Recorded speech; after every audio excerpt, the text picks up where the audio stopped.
Bonjour, en direct de 613 TV, donc pour une petite intervention sur la fête de Pessah qui approche à grands pas. Donc tout le monde connaît la fête de Pessah, la fête de la Géoula, la délivrance du peuple juif qui est sorti d'Égypte après l'intervention de Moshe et Aaron et le Zroan Netouya, le bras tendu d'Akadosh Baruch Hu, qui lui-même dans cette nuit du Seder de Pessah nous délivre et nous fait sortir d'Égypte, transforme le destin du peuple d'Israël en le faisant passer du statut d'esclave de Pharaon au statut de Am Israël, du peuple d'Israël, Eved Hashem, serviteur du maître du monde. Bon, donc tout le monde a l'habitude de faire le Seder de Pessah, de se réunir en famille pour célébrer la fête de Pessah et le Seder de Pessah. Mais je voudrais m'arrêter moi sur un petit point qui est le point des questions. On commence tous le Seder de Pessah par ces 4 questions, ce Manishtana très connu qu'on donne à réciter aux plus jeunes de la famille et qui se constitue de 4 questions. Les 4 questions fondamentales du Manishtana, les 4 coupes de vin, les 4 enfants plus tard dans la Haggadah qui posent aussi des questions chacun à sa façon. Donc on va dire, et on peut le dire, la fête de Pessah, ce Seder de Pessah commence par les 4 questions du Manishtana. Donc je voudrais m'arrêter sur un point, comme on a dit, qui est l'importance de la question dans le judaïsme. Est-ce qu'il faut poser des questions? Est-ce que c'est bon de poser des questions?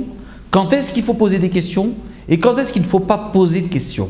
Vous savez que dans les moments difficiles, dans les moments malheureux, dans les moments où tout est obscurité, on sait, le Chumash nous le dit, Aaron, quand ses 2 frères, quand ses 2 fils sont morts lors de l'inauguration du Mishkan, on dit Vaïdom Aaron. Aaron s'est tu. Aaron a accepté la décision d'Akadosh Baruch Hu sans discuter. Il y a eu un silence de Aaron. On ne discute pas quand on ne comprend pas la décision du Créateur. Dans les moments difficiles, le juif, c'est celui qui accepte, qui est Mekabel, qui reçoit. S'il se dépasse, il reçoit même en comprenant que derrière l'événement qui se présente à lui, même s'il est le plus atroce qui soit, c'est pour le bien, mais il se tait, il ne discute pas, il accepte. Pourtant, lors du Seder de Pessah, on nous dit le contraire. Veigata levidra, il faut raconter à ses enfants, il faut parler. Le père doit raconter la Haggadah, l'histoire de la sortie d'Égypte à son fils, et il faut que l'enfant pose des questions. Donc l'importance de poser des questions ce soir de Pessah. Donc qu'est-ce qu'il y a? Qu'est-ce que la Torah veut quand elle nous demande de poser des questions? Pourquoi est-ce que c'est important de poser des questions?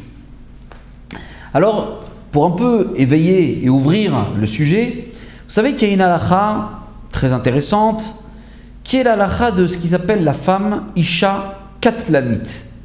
La femme qui tue. Qu'est-ce que ça veut dire? La Gemara nous dit qu'une femme qui a été mariée une première fois, son mari est décédé. Une seconde fois, et son mari est une fois encore mort, décédé. Cette femme prend le titre de Isha Katlanit. Une femme qui tue. Une femme avec laquelle, nous disent les Chachamim, il va être interdit de se marier. Une femme dont 2 de ses maris, 2 de ses précédents maris sont morts, devient une femme interdite au mariage. Il est interdit pour un juif, nous dit le Shulchan Aruch, nous dit la Gemara plus tôt, et les décisionnaires, les Rishonim, le Rosh et le Rambam le disent aussi très clairement, et comme ça c'est retenu dans la halakha, dans le Shulchan Aruch, cette femme devient une femme katlanite, une femme qui tue, et donc cette femme est interdite au mariage. Il est interdit pour tout juif de se marier avec cette femme. Telle est la halakha du Shulchan Aruch. Mais le Shulchan Aruch nous dit la chose suivante.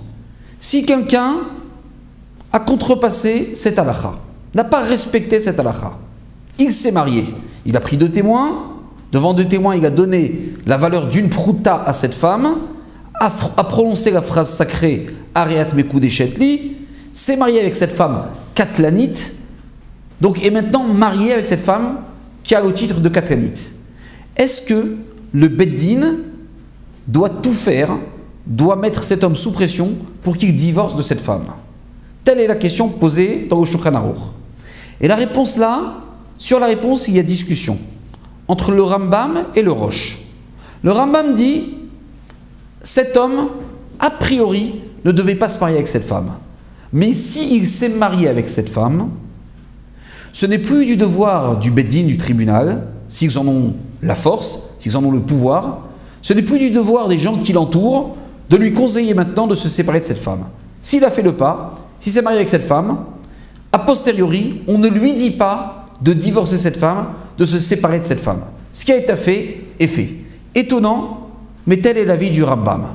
Par contre, le Rosh, lui, reste sur sa ligne de pensée et dit a priori, il est interdit de se marier avec cette femme, mais a posteriori aussi, si un homme s'est marié avec cette femme, le Beddin, s'il en a le pouvoir, doit exiger de lui le divorce de cette femme. Ses amis, sa famille, son entourage, son rave doivent le mettre sous pression pour qu'il divorce cette femme. Cette femme est interdite. Cette femme est une isha katlanite, une femme qui tue. Le Shulchan Aruch dit la sakana est encore plus grave, le danger est encore plus grave que l'interdit. Il faut tout faire pour que cet homme divorce de cette femme, dit le Rosh. Donc discussion entre le Rambam et le Rosh sur la situation a posteriori d'un homme qui se serait marié avec une femme katlanite. Le Rambam dit on le laisse, il continue. Le Rosh dit on fait tout pour qu'il divorce cette femme. Mais attention, le Khatam Sofer amène une précision et nous dit la chose suivante. Même d'après le Rambam qui dit qu'on oblige cet homme, qu'on n'oblige pas cet homme à se séparer de cette femme une fois qu'il est marié, qu'on le laisse dans ce mariage. Le Beddin n'interfère pas, ne le pousse pas à divorcer cette femme. Ce qui a été fait est fait. Le Khatam Sofer donne une précision importante. Il dit, si cet homme, avant de se marier, est venu consulter le Beddin, ou a demandé à son rave, ou a même parlé à un de ses amis, et il lui a dit, dis-moi, cette femme, c'est dangereux, c'est grave de se marier avec elle, c'est interdit. S'il a posé la question, et donc par définition, il a dû avoir une réponse qui est la réponse de la halakha, c'est-à-dire, oui, il ne faut pas se marier avec cette femme est interdite. Mais qu'il a contrepassé l'ordre, il a contrepassé la réponse, il n'a pas suivi la réponse qui lui a été donnée par un de ses amis, un rave ou même le Beddin, et qui s'est marié, dit le Khatam Sofer, même d'après le Rambam, il faudra tout faire pour que cet homme se sépare de cette femme. Pourquoi? Et c'est là le point qui nous intéresse. Parce que un homme qui pose une question, c'est un homme qui a une idée, qui a quelque chose qui le bloque. C'est quelque chose qui l'arrête. Si un homme s'interroge, c'est que c'est un homme qui est dérangé par une situation et qui pose une question. Quand on nous pose une question, c'est qu'il y a quelque chose dans notre tête, dans notre cerveau qui n'est pas résolu et on veut réponse à cette question. On a un blocage, on a une porte qui est fermée, on veut l'ouvrir, on pose une question en espérant avoir une réponse. Mais même si on n'a pas une réponse, en posant la question déjà, la porte s'ouvre. Ou en tout cas, cette porte qui est fermée ne nous dérange plus. Le Khatam Sofer dit, si cet homme a posé la question, même s'il n'a pas respecté la réponse, même s'il n'a pas respecté la teneur de la réponse concernant cette femme, s'il a posé la question, ça veut dire qu'en lui, le doute, l'interrogation, la peur, le scrupule de se marier avec cette femme est né, est présent. Il n'a pas suivi la réponse, c'est vrai.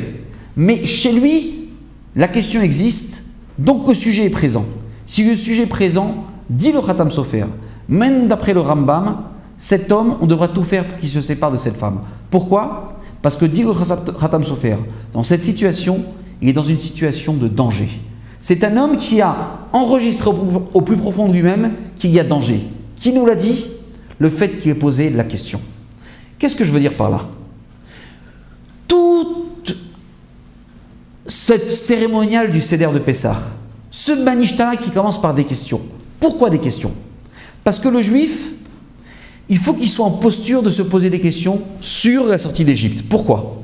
Parce que la sortie d'Égypte vient nous apprendre une seule chose, une idée simple, que tout le monde connaît, mais que chaque année on revit, que chaque année on réveille ce qui est déjà enregistré en nous. Qu'il y a les forces naturelles, qu'il y a l'habitude des choses, qu'il y a l'ordre naturel des choses. L'ordre naturel, c'est qu'un peuple qui est esclave en Égypte, il ne sort pas d'Égypte. La sortie d'Égypte, tout simplement, c'est nous apprendre l'idée suivante, qu'Akadosh Baruch Hu a bouleversé l'ordre naturel. Qu'Akadosh Baruch Hu vient nous dire, le Teva, ce qui est nature, c'est moi qui dirige. C'est ma volonté, c'est mon projet qui prédomine la nature. La sortie d'Égypte, on se remémore chaque année, à travers des questions. Parce que la nature nous interroge. Parce que chaque année, on se demande, derrière la nature, où est Akadosh Baruch Hu? Y a-t-il un projet divin? Cette question, c'est la question qui hante en permanence le juif. Donc au soir de Pessah, on repose cette question. Parce que nous savons au plus profond de nous-mêmes que c'est ça un juif. Un juif, c'est celui qui sait qu'il y a la nature, qu'il y a ce monde, mais que dans ce monde, Akadosh Baruch Hu tient ce monde, dirige ce monde, et qu'il peut, s'il le veut, bouleverser l'ordre de la nature. Ceci dit, cela a été fait pour la sortie d'Égypte, mais au jour le jour, on ne demande pas qu'Akadosh Baruch Hu perturbe la nature. Akadosh Baruch Hu a fixé la nature, mais grâce à la sortie d'Égypte, nous savons que dans l'ordre naturel des choses, Akadosh Baruch Hu est présent. Et que notre foi en Akadosh Baruch Hu est intègre, et vraie, et vivante, que dans cette nature, dans l'opacité de ce monde, dans l'opacité de la matière, nous savons qu'Akadosh Baruch Hu est présent, comme il l'a été au moment de la sortie d'Égypte. Donc au Seder de Pessah, l'importance de poser la question, de raconter la sortie d'Égypte dans tous ses détails, c'est la nécessité pour un juif de s'interroger en permanence sur la présence divine dans ce monde, d'y répondre de façon positive, mais surtout de savoir que quand on parle de la sortie d'Égypte, on parle finalement de l'intervention d'Akadosh Baruch Hu sur la destinée du peuple juif. Cela a été vrai il y a plus de 2000 ans. Mais cela est vrai en permanence au quotidien. Cela est vrai tout le temps. Cela est vrai même dans l'ordre naturel des choses. Ce qui nous permet à nous de croire en Akadosh Baruch Hu. Dans un monde qui est un monde qui respecte les règles de la nature, c'est la sortie d'Égypte. Un juif, c'est celui qui sait que tout est toujours possible. Chaque juif, au soir de la sortie d'Égypte, au soir de Pessah, il doit se remémorer des moments dans sa vie où il a senti qu'une force qui n'est plus dans l'ordre de la nature est intervenue dans sa vie. Chaque juif, quel qu'il soit, à un moment donné, il a vécu un moment, une main, il a senti une présence, il a senti une force qui bouleversait les ordres de la nature. Ça peut arriver lors d'un examen, ça a pu arriver lors d'un mariage, ça a pu arriver lors d'un moment plus difficile, lors d'un décès. À un moment donné, chacun d'entre nous, un juif, plus ou moins jeune, il a ressenti que l'ordre de la nature est bouleversé, est perturbé. Donc il a touché la présence divine. Ce moment-là, le soir de la sortie d'Égypte, on doit le réveiller. On doit se dire, derrière cette nature, en permanence, il y a Akadosh Baruch Hu. Et même si un juif n'a encore jamais ressenti ces moments particuliers, où Akadosh Baruch Hu se réveille de façon un peu plus intense, un peu plus palpable pour chacun d'entre nous. Pourquoi? Parce que la nature est perturbée. Même s'il ne l'a pas vécu, il doit se dire que ce moment-là, il a existé. Et que c'est sur ce moment-là que s'est fondé le peuple juif, et que c'est sur ce mouvement-là, cette perturbation de la nature, que le peuple juif est né. Et cela nous permet, pas en permanence d'espérer qu'Akadosh Baruch Hu va faire des miracles, parce que ce n'est pas celui-là le but du peuple juif.